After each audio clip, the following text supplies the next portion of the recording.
አሰላሙ አሌይኩም ወራህመቱላሂ ወበረካቱ። ውድና የተከበራችሁ የቻናል ተከታታዮች እንዴት ናችሁ? ሰላም ናችሁ? እንደ ክርስቲያን ወገኖቼ ሰላም ብያለሁ። ሁላችሁም በያላችሁበት ሰላማችሁ ይብዛ። ዛሬም እንደተለመደው በአዲስ ቪዲዮ ተከስቻለሁ። ለዚህ ቻናል አዲስ ሆናችሁ ሰብስክራይብ፣ ሼር፣ ላይክ በማድረግ ቤተሰቡ ነው። ነባሮቹም ሼር፣ ላይክ፣ ሀሳብ አስተያየት በመስጠት አበረታቱኝ ይላለሁኝ። ዛሬ ይዤላችሁ የመጣሁት እንግዳ ድራማ ክፍል 38 ነው። ቪዲዮ ሲጀምሩ በላይክ ጀምሩ። አመሰግናለሁ። ጆን ኤልሾ ጋር ደውሎ ትላንትና ስላስቀየምኩሽ ይቅርታ ልልሽ ፈልጌ ነበረ አላት። እዛውም እያነጋገራት ይቅርታ አላት። እሷም በጣም ተገረመች በይቅርታው። ምክንያቱም ከሷ አፍ እንዴት ይቅርታ ወጣ? ይቅርታ የምትባለው ቃል በጣም አካብዳየችው። ምክንያቱም ከሱ ይሄ አይጠበቅም። እንዴት ነው ዛሬ እንዴ ተቀየረ እንዴ? ይሄ ሌላ ሰው ነው፣ እኔ አላምንም። እንዴት ይቅርታ ሊለኝ ቻለ ብላ ተገረመች። እሱም ያላት ተገናኝተን የበለጠውን ይቅርታ እንድጠይቅሽ እፈልጋለሁኝ፣ እመጣለሁ፣ እንገናኝ አላት። እሷም ልምጣ ብላ ስጠይቀው አይ ፀሐይ ነው እኔ እስከ ቤት እመጣለሁ ብሎ ቀጠራት። እሷም እሺ ብላ በጣም ተደስታ ሜካፖቿን እየተቀባባች ኑኑንም ልብሷን እንዳ ክፍሏን እንድታጸዳ አዘዘቻት። እሷ እንደምትወጣ አሳወቀቻት። እሱም እስከ ቤት ድረስ መጣ። መቶም የመጀመሪያ ያገኘው ቤሎልን ነበረ። ለቤሎልም የታገትክ ብላ እህት ያናግራኝ ነበረ አንተና እንዴ ብሎ ጠየቀው። ማለት ማነቅ አንተ አለው። እኔ የኤልሹ ጓደኛ እባላለሁ። ኤልሹ በጣም ትወዳለች፣ እንደተጨነቀችና በጣም እንደምትወድ በመታገቴ ደግሞ በጣም እንደተጨነቀች እነግራኝ ነበረ አለው። ቤሎልም አዎ እህቴ አይደለች። አጋጣሚም ኤልሾ ወደ ጆን ደወለች። ጆንም አንስቶ ኤልሾ እኔ ከታች ነው ያለሁት ናይ ብሎ ጠራት። ቤሎልም በጣም ተናደደ። ምክንያቱም ጓደኛ ሆኖ እንዴት ደፍሮ እስከ ቤት ድረስ መጣ የሚለው ነገር አሳሰበው። ምን የነበረ ነው እያልከው ብሎ ጠየቀው። እሱም ጓደኛዬ ናት። ታዲያ ጓደኛሞች ሆናችሁ እስከ ቤት ድረስ መምጣት አይከብድም አለው። አይ እኔ እንኳን ደስ አለሽ ሌላ ትፈልጌ ነው ለዛ ነው። ቤሎልም ከአሁን በኋላ እንዳይለመድ ይሄ ስርዓት አይደለም። ጆንም በጣም ተናደደ። እንዴ ቆይ በማላቃት ሴት ይሄን ያህል ሰው ልታገል እንዴ ብሎ በጣም እራሱ ኤልሾም ኑኑ ላይ ያላት ጥላቻ እየበረታ መጣ። አዶኒም ለኑኑ የሆነ ቦታ ደርሰን መምጣት አለብን ብሎ አናገራት። እሷም አይ ስራ አለብኝ ብላ እምቢ አለችው።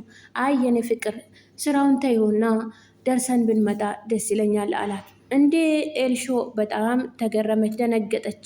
ፍቅር ስላላት ብቻ በጣም ድንግጥ ብላ እንዴ አዶኒ ምን እየሆንክ ነው ብላ ቤሎልም ጆንን ቤት ውስጥ ስላየው በጣም ተናደደ። እህቴን እጠራልሃለሁ ብሎ ሄዶ ለኤልሾ ግን የሆነ ሰው ይጠብቅሻል አላት። ግን መጀመሪያ መነጋገር አለብን ብሎ ይዟት ወጣ። አዶኒም ለኑኑ ቶሎ ብለሽ ለባብሰሽ ነይ፣ ራስሽ ላይ ችግር አትፍጠሪ፣ እንውጣ ብዬሻለው እንውጣ ብሎ አስፈራራት። እሷም የምትሆነው ጠፋባት፣ የምትለው ነገር ግራ ገባት። መሄዱን አትፈልግም፣ ከሱ ጋር መውጣትም አትፈልግም፣ መቀራረብም አትፈልግም። አዶኒ ግን ልርቃትም አልቻለም። ቤሎልም ኤልሾ ላይ በጣም ተናደደባት። ቆይ የመጣው ልጅ ማን ነው አላት። እሷም የክላስ ጓደኛዬ ነው፣ አብረን የምንማረው ጓደኛዬ ነው ብላ አስተዋወቀችው። እንዴት ድፍረት ቢኖርሽ ነው? ምን አይነት ደፋር ነሽ? እንዴት እስከ ቤት ድረስ እንዲመጣ ትፈቅጅለታለሽ? ምን አይነት ስራ እየሰራሽ ነው ብሎ አፈጠጣት። ምን ችግር አለው ወንድሜ፣ ምን ችግር አለው ቢመጣ?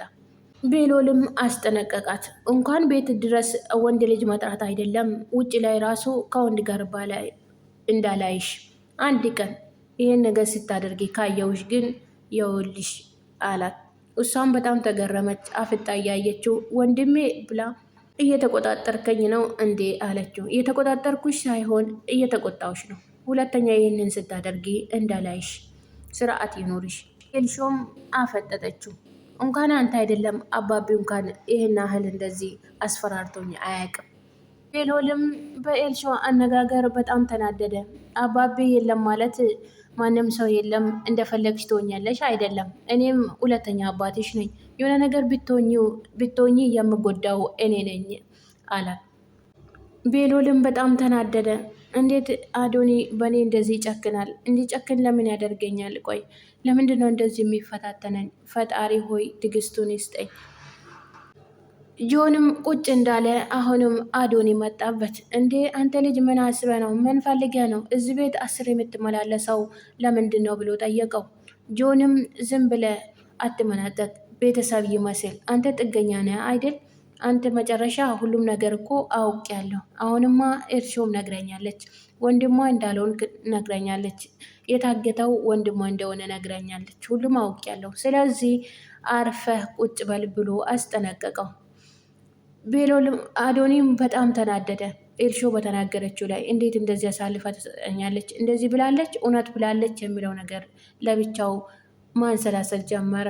እነሱም እያወሩ ኑኑ በላያቸው ላይ መጣች። ኑኑ ስትመጣም ጆን በጣም ደነገጠ። ብድግ ብሎ ተነስቶ ወይኔ መጣች አልቃሻዋ ልጅ ብሎ ተነስቶ ብድግ። አዶኒ በጣም ተገረመ። እንዴት ተነስቶ ይቀበላታል? ጆንም ደፍሮ ኑኑን ቆይ ቤት ውስጥ እንግዳ ሲመጣ ወደ ውስጥ የምትደበቁ ለምንድን ነው ብሎ ጠየቃት። አዎ እሷም ወደ ውስጥ ነበር እና ቆይ መች ነው ሁለተኛ ስታለቅሺ አግኝቼሽ የማባብልሽ አላት። ኑኑም በጣም ተገረመች። ምን አለችው? ተፋጠጡ። አዶኒ ምን እያልክ ነው? ቆይ አንቺስ ብትሆኚ ለምንድን ነው መልስ የምትመልሽለት ብሎ ተናደደ። ጆንም አዶኒን ሊያስፈራራው ሞከረ። አጉል ሰበብ አትሆንብኝ፣ ከፊት ለፊቴ ዞር በልልኝ።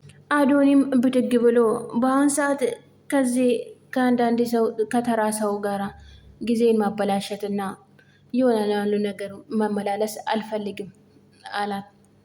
ሊጣሉ ሲሉም ኑኑ በጣም ደነገጠች። ተዋልኳችሁ ብላ መሀላቸው ገባች። ኑኑን ይዞ አዶኒ ወደታቸው ወረደ። ጆንም ተከትሏቸው ወጣ። ኑኑና አዶኒ ወክ ነበር የወጡት። እነሱንም ኋላ ኋላ እየተከተላቸው ጆን መከታተሉን ቀጠለ። መንገዱ ላይ እየተራመደ እያለ ቅድም ያስጠበቃትና ተኳኩላ እየጠበቀችው የነበረችው ኤልሾ ወደ ቦታ ሄዳ ስትፈልገው፣ ጆን ግን ለጊዜው ቦታው አልነበረም። ደወለችለት። የት ሄዳ ነው አንተ ብላ ስትጠይቀው፣ አይ መጥቼ ነበረ ግን አስቸኳይ ነገር አጋጥሞኝ ወጥቻለሁ፣ ተመልሼ እመጣለሁ ወደ በኋላ አላት። ኤልሾን በጣም ተናደደች። ቆይ አንተ ያመሃል እንዴ ብላ ጆሮው ላይ ስልኩን ዘጋችው። እሱ ግን ምንም አልመሰለውም። ምክንያቱም እነሱን እየተከታተለ ስለሆነ የእሷን በኋላ ይደርስበታል ብሎ ስልኩንም ኪሱ ውስጥ ከተው መንገዱን ቀጠለ። እነሱንም መከታተሉን ቀጠለ። ኑኑና አዶኒ አንድ መናፈሻ ላይ ቁጭ አሉ። አዶኒም ምን መረጋገጫ ትፈልጊያለሽ? ካሁን በኋላ እኮ የኔ ሆነሻል፣ የኔ ነሽ አላት። እሷም ደነገጠች። አይደል እንዴ አለችው። አሾፈችበት። እሷም እዛው ቁጭ አድርገው ማሰብ የጀመረችው ቤሎልን ነው።